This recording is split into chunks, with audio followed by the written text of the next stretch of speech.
welcome you to Biblical Christianity, a program designed to help you know God through His Son, the Lord Jesus Christ, and to edify Christians in their pilgrimage. We hope and pray that you will spare us your time to hear what the Lord has for you from His Word. Be blessed as you listen.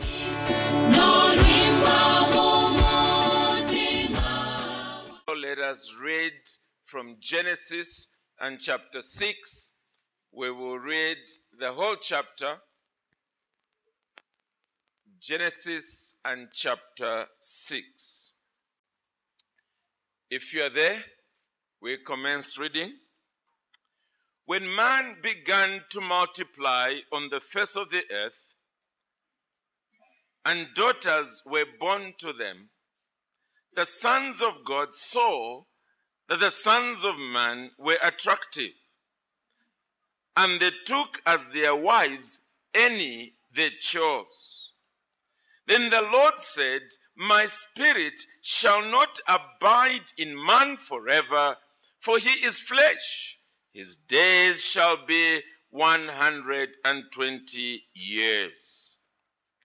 The Nephilim were on the earth in those days, and also afterward. When the sons of God came in to the daughters of man, and they bore children to them. These were the mighty men who were of old, the men of renown.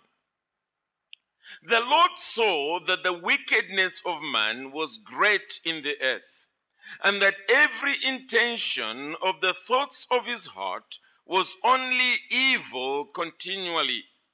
And the Lord was sorry that he had made man on the earth, and it grieved him to his heart.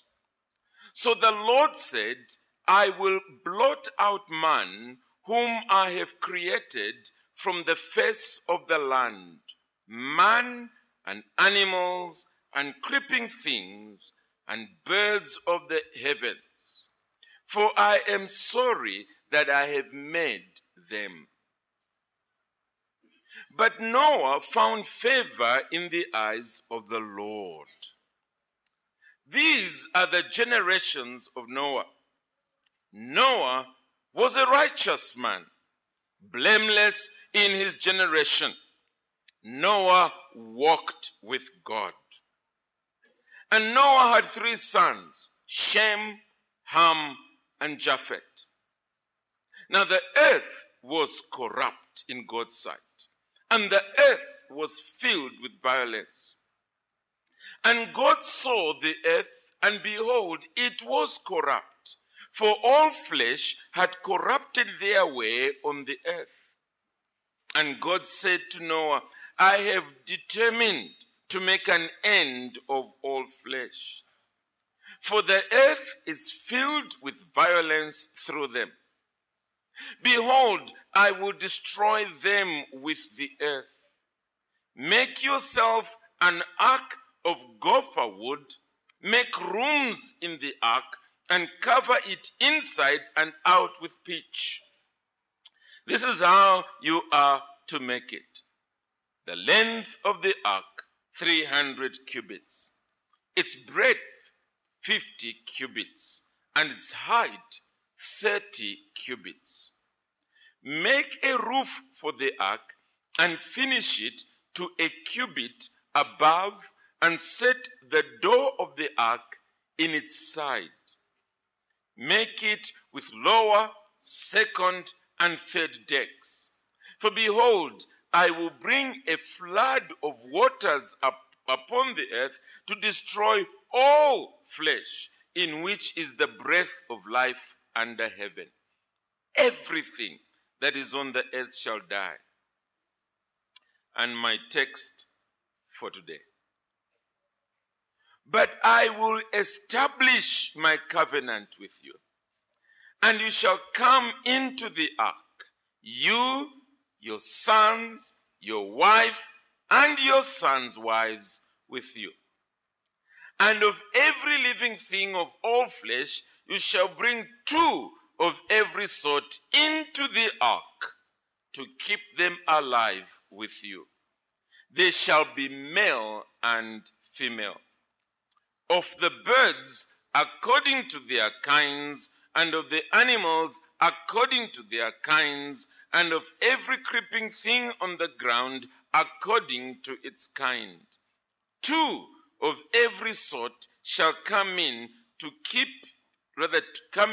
you to keep them alive. Also, take with you every sort of food that is eaten, and store it up. It shall serve as food for you and for them. Noah did this. He did all that God commanded him. Well, brethren, we come to yet another installment in our series of messages on the subject of faithfulness. We began at the beginning of this year, strictly speaking, dealing with this subject. And although we ought to have begun in Genesis, because of events that occurred, the death of one of our members, we began later on in the Gospel of Matthew, looking at the rewards of faithfulness, because we were dealing with a saint that had departed from this life. However, after that, we have gone back to Genesis and begun appropriately. And 2 things that we have noticed thus far, first of all, is that in fact, faithfulness is of the very essence of our relationship with God. And consequently, when God made our first parents, the first thing he did was to enter into a covenant relationship with them. And like all covenants, they had the blessings of keeping the covenant, and there was also the penalty of a failure to keep that covenant. And God, as it were, went away from them, and they were supposed to keep that agreement. Well, we went on to see later on that they didn't keep the agreement. Eve visited a place within the center of the Garden of Eden. The serpent was used of Satan to tempt her. She began to look at this fruit, forgot that she is in a covenant relationship with God as of utmost importance. And consequently, she ate of the fruit, and we have paid for it since. What we go on to do now is to look at God himself as an example of faithfulness. We've just seen how Eve, and of course Adam with her, became unfaithful to God. And when we were studying that, in many ways, we saw ourselves reflected in these 2 individuals. Because often, when we are alone, we are unfaithful to God. And when we are away from one another, we are unfaithful to one another. But what we notice about God, which we will look at in a few minutes, is that God remains faithful. We have been meditating a little earlier on the fact that God does not change. When he has made his promises, he sticks to them. It doesn't matter what is going to come. He remains faithful. In fact, as the Apostle Paul goes on to say later on, when we become unfaithful to him, he still remains faithful because he can never become unfaithful to himself. And this is what I want us to notice together here. And I trust that it is because of this reality that God is faithful and remains faithful that you and I have come to trust him for our salvation. We have, as it were, placed into his hands our eternal welfare. And we don't even need to look there. We are busy, as it were, serving him, knowing that when we have breathed our last, he will keep to his covenant and bring us into his heaven, because we have repented of our sins and we have trusted in his Son, the Lord Jesus Christ, as our only hope of salvation. Very well then, let's go back to verse 18 of our Bible reading. We are told there, God spoke these words to Noah, that I will establish my covenant with you, and you shall come into the ark, you, your sons, your wife, and your sons' wives with you. The principle that we are learning out of this is that in the midst of a fallen and sinful world, God always has a people whom he deliberately rescues, primarily because they find favor with him. And this is the only way in which we can explain Noah himself. We notice very quickly back in our passage, a little earlier on, that Noah is described this way in verse 9.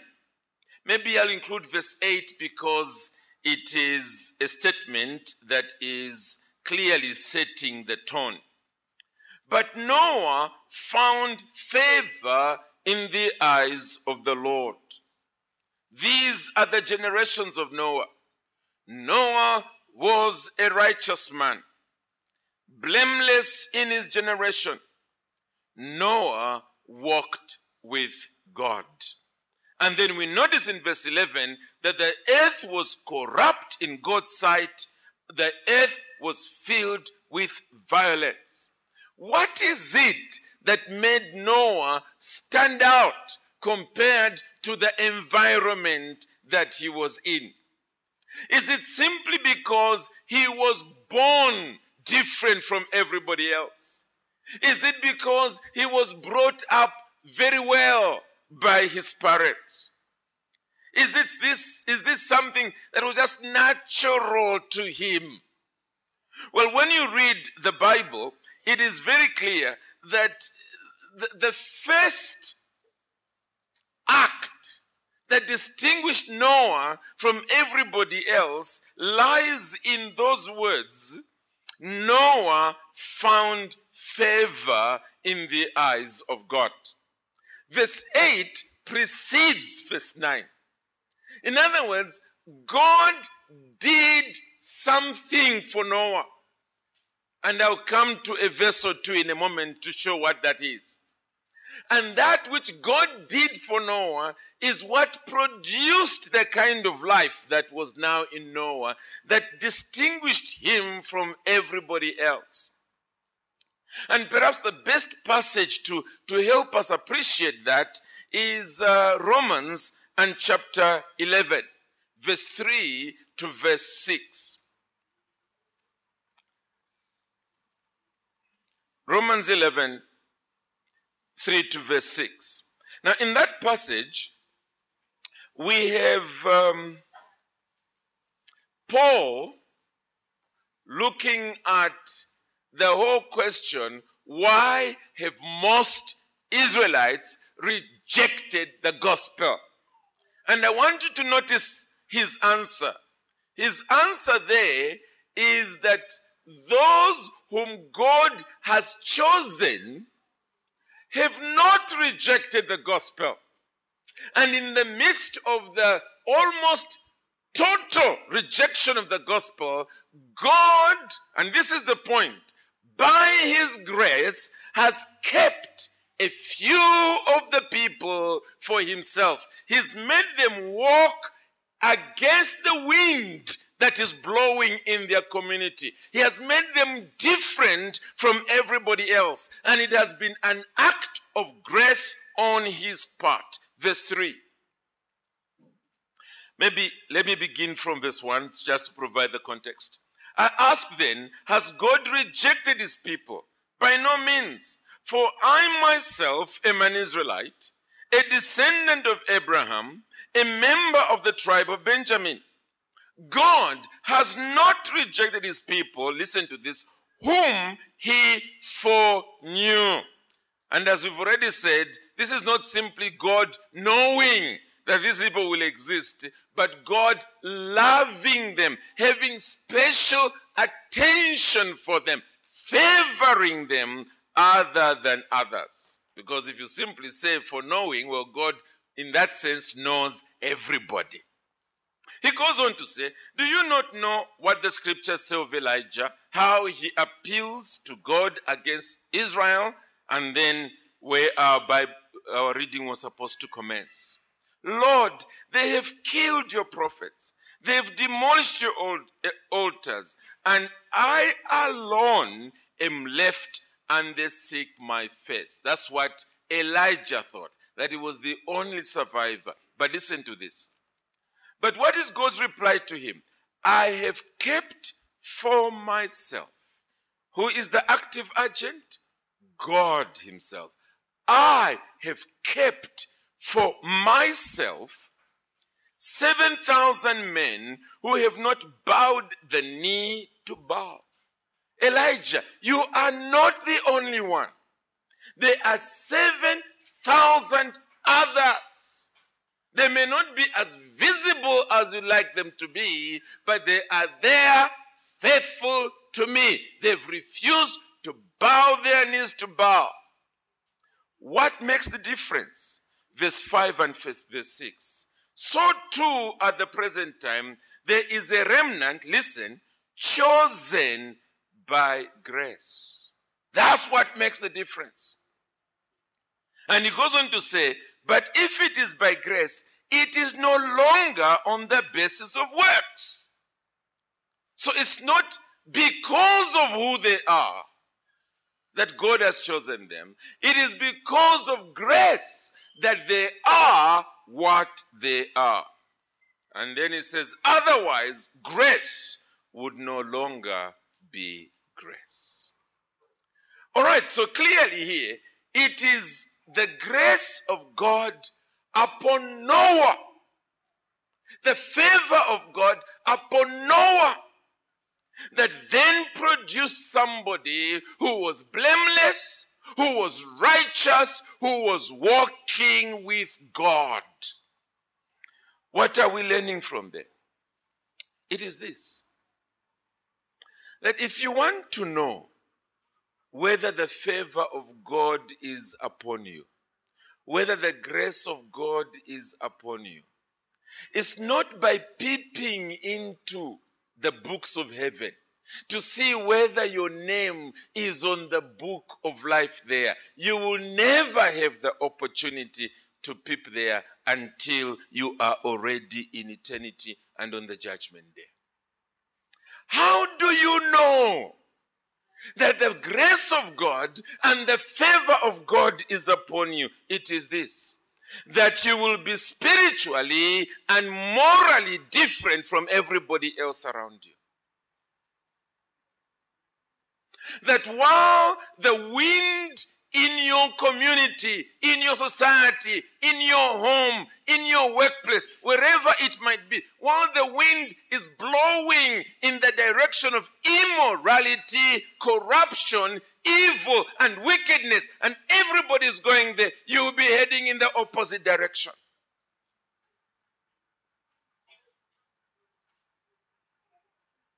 Because the grace of God has visited you. So when a person is saying, well, it was very difficult, everybody in my office, that's the way they live, how could you be any different? Well, the reason is because God has not saved you. He's not visited you by his grace. So you are like them, and you will go to exactly the same place as them. You will go to hell. Your Christianity is only skin deep. It's not real. When it is real, God makes you different. And if you're in college or university or school, your friends will ask you the question, but you, why are you different? And your answer will not be, well, us Tumbukas. That's the way we are. No. It will not be because my parents brought me up very well. It will be that God visited me by his grace. His favor came upon me. And consequently, my heart was changed. I once loved sin. I now hate it. I once wanted nothing to do with godliness. That is now my food and my drink. I want to be like God. Well, let's hurry on.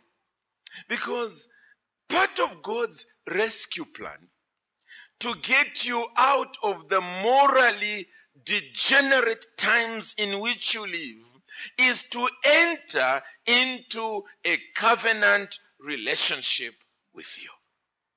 That's part of his plan, his blueprint. And that's exactly what we notice here with respect to Noah. Back to Genesis and chapter 6. We read there in verse 18, God saying, but I will establish my covenant with you, and you shall come into the ark, you, your sons, your wife, and your sons' wives. Now, this is the first time in the whole Bible that we come across the Hebrew word for covenant. And remember, we have already talked about something to that effect earlier on. So the idea itself has already been there. But this is the first time in the Bible when the actual Hebrew word is used that we translate as covenant. And what I want you to notice again is that all the requirements are there.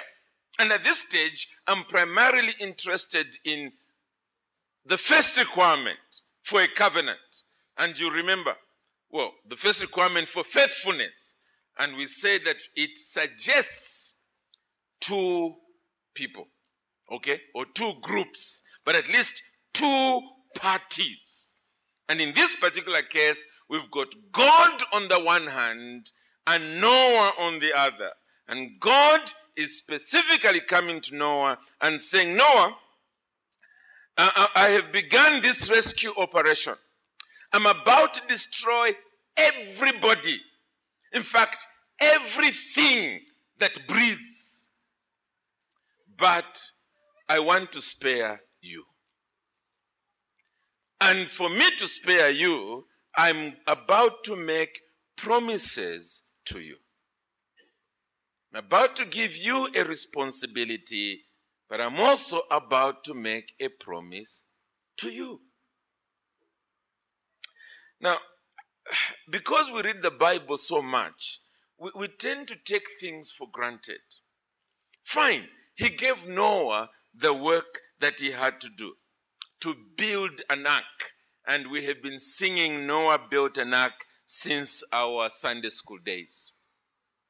He also promised him that once he had built the ark, he was going to cause two of each of the animals to make their way into the ark, which also happened.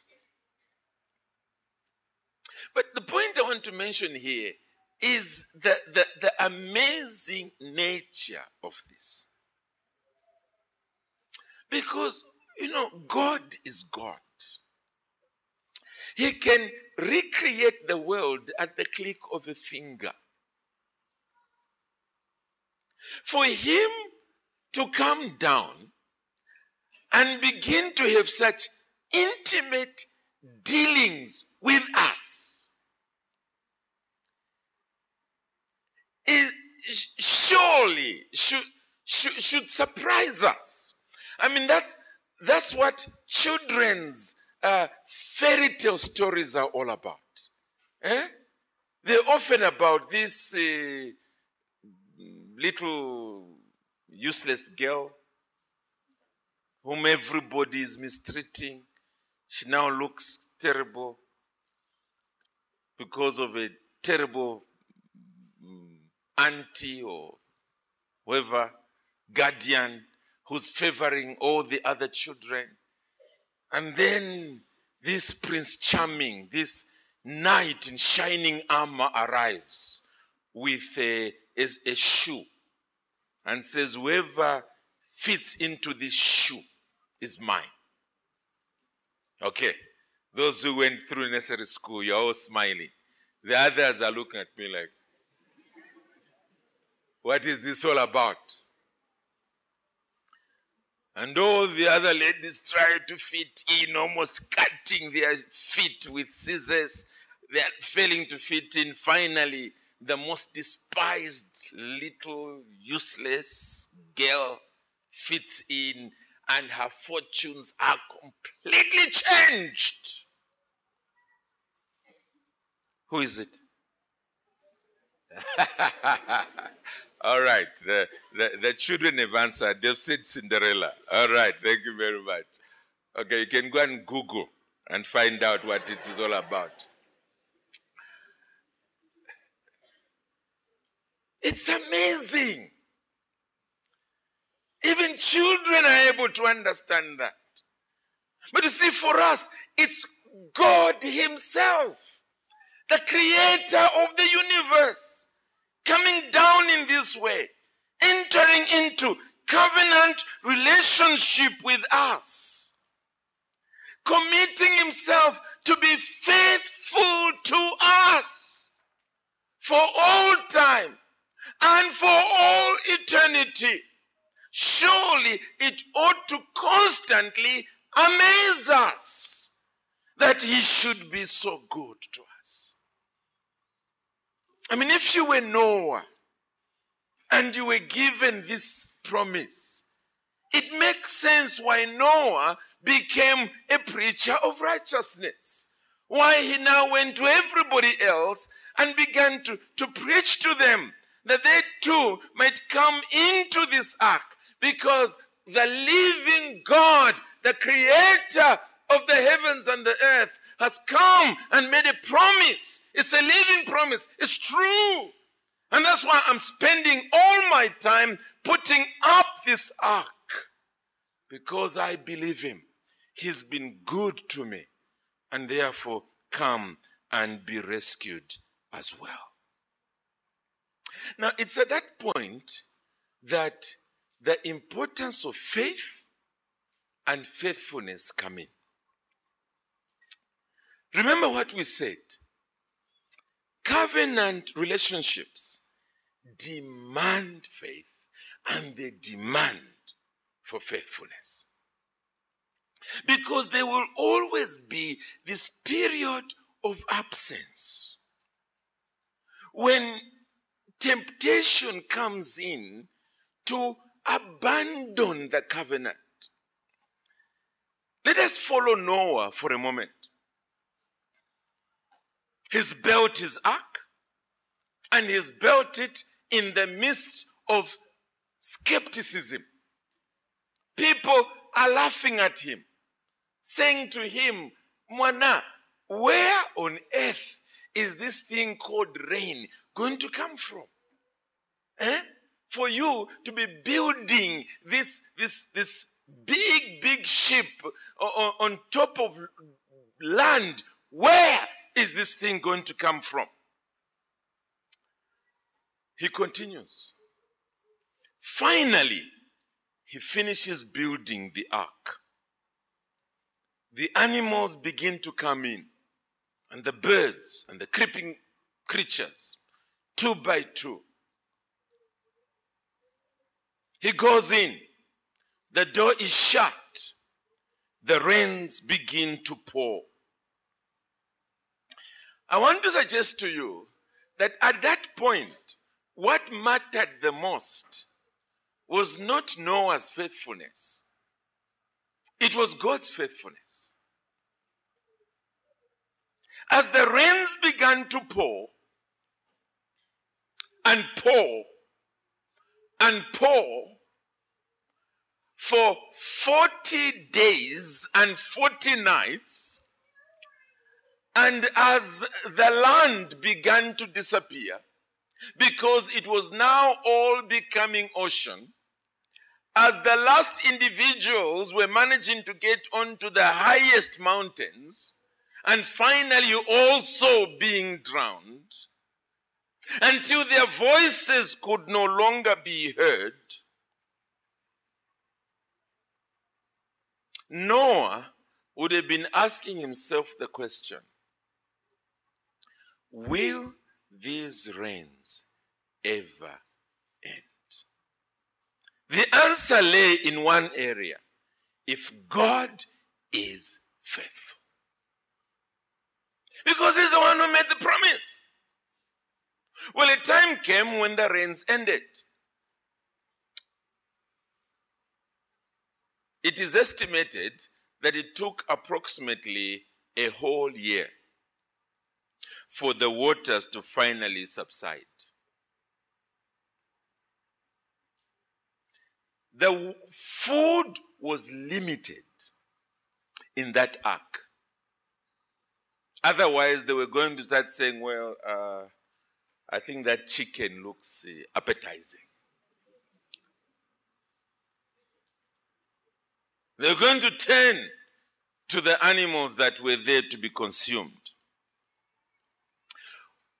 During the remainder of the period, until finally the dove went out and came back with a leaf to indicate that the waters had finally subsided, during that whole period, what stood between Noah and death was the faithfulness of God, period.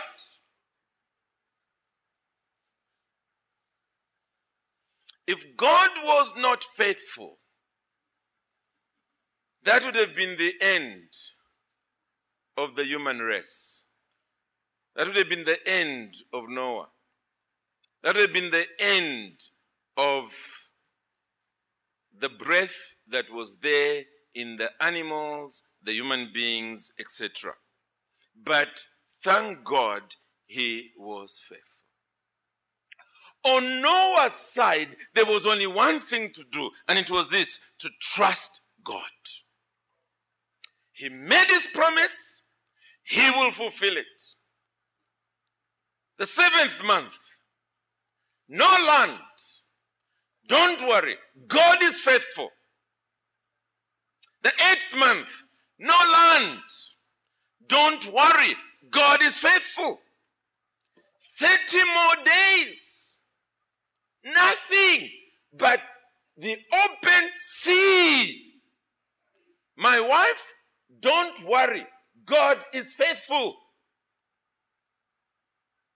11th month, nothing but sea. Shem, be quiet. God is faithful. Same thing for you, Ham. Until finally, land is seen. And brethren, Christianity is exactly the same way. We live our lives in the midst of skepticism. In the midst of people, some of them, yes, atheistic, saying there is no God. But others have a form of religion, but when it comes to the rubber hitting the road, when it comes to what really matters, they are the first ones to say, don't take your religion so seriously, you. Come on. Let's bend the rules a little bit here. Let's bend them a little there. Let's get on. It is in that context that we live and we live out our faith. we live in a context where the promises of God are about waiting to be fulfilled. And ours is to trust that He is a faithful God. He never changes. And consequently, we will still go against the grain of our society. We will remain faithful. Even if it costs us, we will still worship Him because He's a faithful God. And in the end, He will honor His word.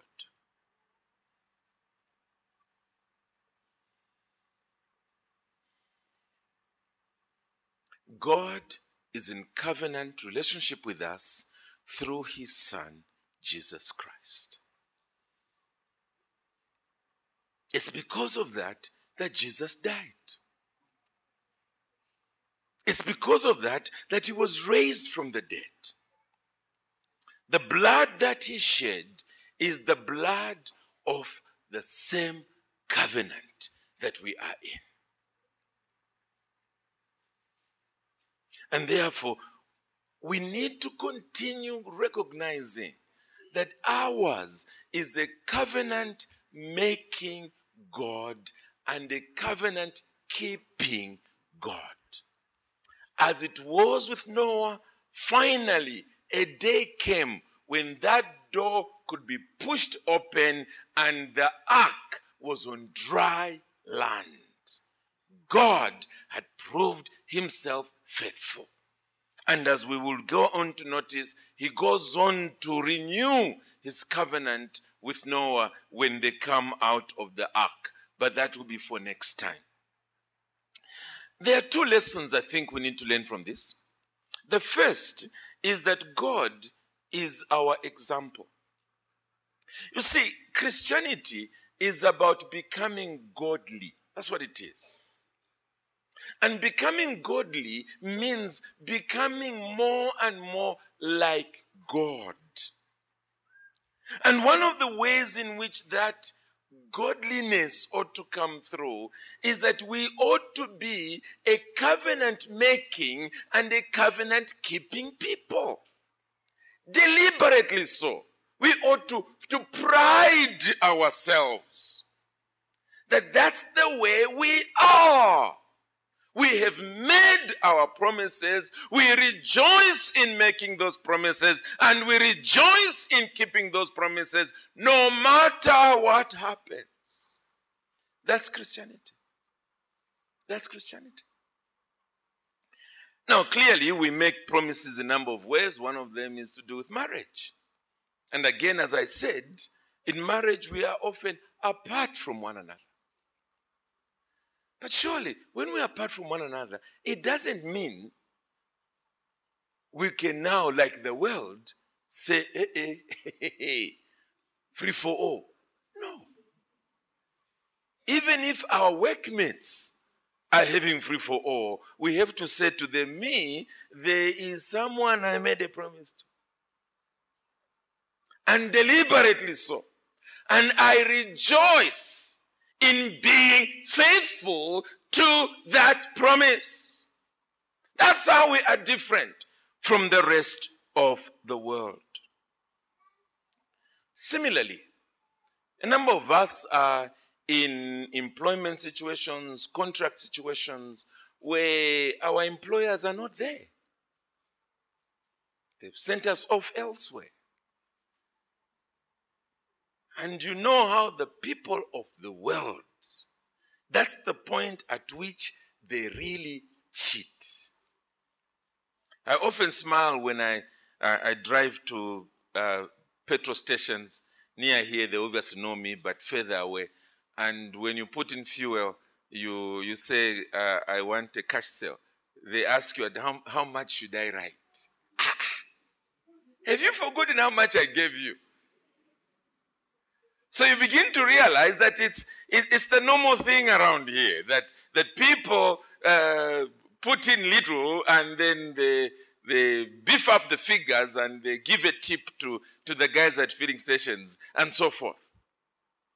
But for those of us who are Christians, that is not even an option. I remain faithful to my covenant obligations, my contractual obligations. The fact that my supervisor or my boss is not here does not mean that the cat is away and consequently the mice can begin to play. I must remain faithful. I want to remain faithful because I want to be like God. I am godly. Or at least I want to be. It's the same with respect to ourselves as church members. We are not always with our elders. We're not always with brothers and sisters in the Lord. When the services end, we scatter. But if we are truly godly, we don't need to have a brother in the Lord or a sister in the Lord or the elders near me in order to be faithful to my covenant obligations. No. It's the internal godliness that still makes us consistent.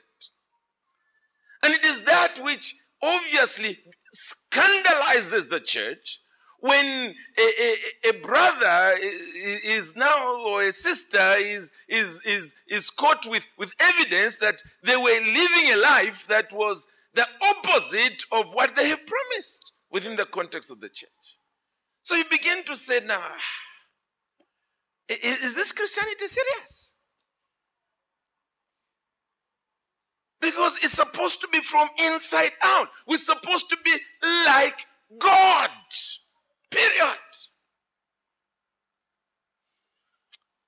And as I often like to apply to the context of church finances.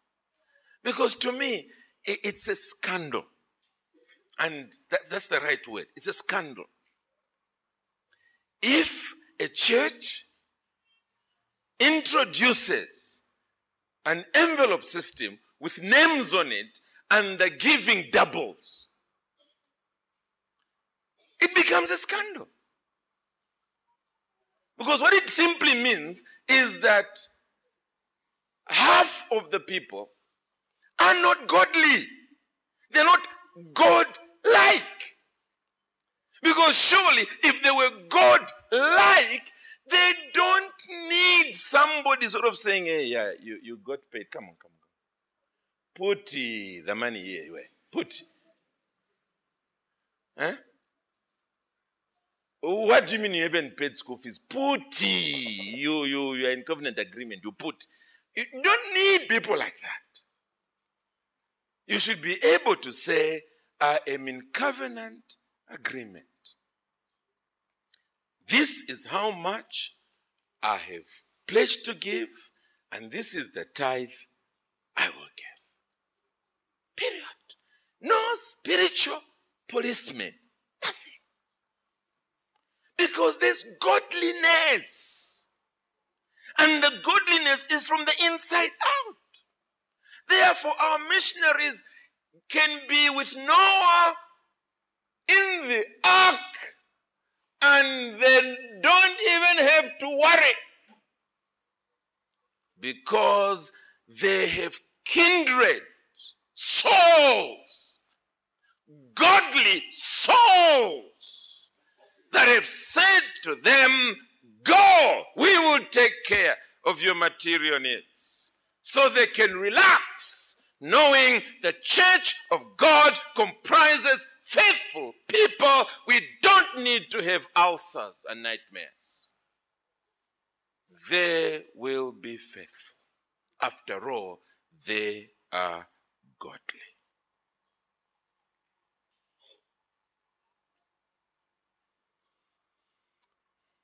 God is our example. Are we following his example?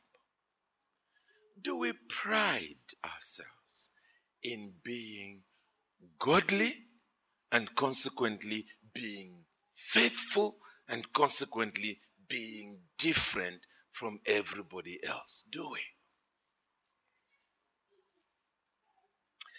Another obvious application is to do with him being faithful to us.